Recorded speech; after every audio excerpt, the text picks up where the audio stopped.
पश्चिम एशियाई देश लेबनान में चिंताजनक हालात को देखते हुए बेरूत स्थित भारतीय दूतावास ने ट्रैवल एडवाइजरी जारी की है। भारतीय दूतावास ने नागरिकों से युद्धग्रस्त और संघर्ष वाले इलाकों की यात्रा करने से बचने को कहा है। आपात स्थिति में दूतावास की तरफ से नागरिकों की मदद के लिए हेल्पलाइन नंबर 9617686012 और ईमेल आईडी cons.perut@mea.gov.in भी जारी की गई है।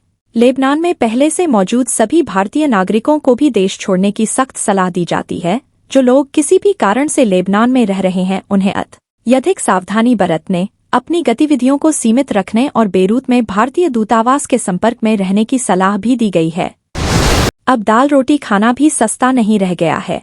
जहां एक ओर आटा और दालों के दामों में उछाल आया है, वहीं खाद्य तेलों की कीमतों में 30 से 40 रुपए प्रति लीटर तक की बढ़ोतरी होने से रसोई घर का खर्च बढ़ गया है। इसके साथ ही सर्दियों के सीजन की सब्जियों की आवक शुरू नहीं होने से सब्जी मंडी में भी कीमतें आसमान छू रही हैं।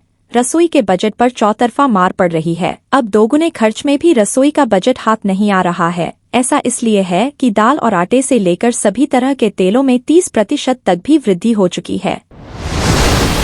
महाराष्ट्र में भारी बारिश के कारण प्रधानमंत्री नरेंद्र मोदी को अपना पुणे दौरा रद्द करना पड़ा। दरअसल महाराष्ट्र के कई शहरों में भारी बारिश के कारण हालात चिंताजनक हैं। सड़कों पर जल भराव के कारण आम जनजीवन बुरी तरह प्रभावित हुआ है। इस बीच पीएम मोदी गुरुवार को राज्य का दौरा करने वाले थे। वे यहां पुणे मेट्रो ट्रेन के शुभारंभ के साथ ही वह 22,600 करोड़ रुपए की विभिन्न परियोजनाओं का शिलान्यास भी करने वाले थे। हालांकि भारी बारिश को देखते हुए उन्हें अपना दौरा रद्द करने का फैसला लेना पड़ा। पीएम राष्ट्रीय सुपर कंप्यूटिंग मिशन (NSM) के तहत स्वदेशी रूप से विकसित लगभग 130 करोड़ रुपए की लागत के 3 परम रुद्र सुपर कंप्यूटर भी राष्ट्र को समर्पित करने वाले थे।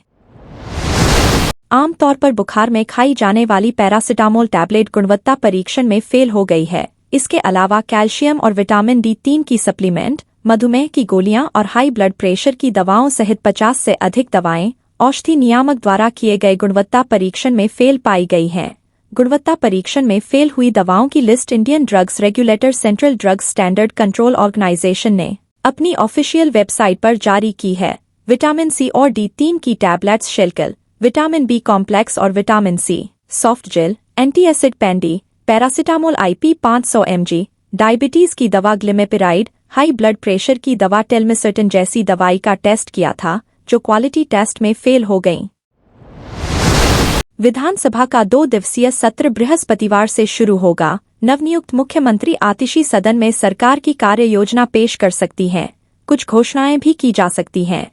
वहीं विपक्ष ने सत्ता पक्ष को घेरने की पूरी तैयारी कर ली है। उपराज्यपाल ने भी मुख्य सचिव व वित्त सचिव को पत्र लिखकर कहा है कि सरकार की ओर से CAG की 11वीं रिपोर्ट सदन के पटल पर रखी जाए। विपक्ष का आरोप है कि सत्र का एजेंडा क्या है, इस बारे में विधायकों को अवगत तक नहीं कराया गया है। भाजपा नेता प्रतिपक्ष विजेंद्र गुप्ता ने कहा कि सदन में बोलने नहीं दिया गया तो काम रोको प्रस्ताव लाया जाएगा। हाल ही में सरकार की एक खुफिया रिपोर्ट का हवाला देते हुए दावा किया गया था कि 28 सितंबर को मैतेई समुदाय पर हमले करने के लिए 900 कुकी उग्रवादियों ने म्यांमार से राज्य में घुसपैठ की है। इसी को लेकर कई कुकी समूहों ने जनजातीय बहुल क्षेत्रों में बंद का आह्वान किया है। हालांकि अब राज्य सरकार ने साफ कह दिया है कि सशस्त्र समूहों द्वारा किसी भी प्रकार की योजनाबद्ध हमले की संभावना बहुत कम है।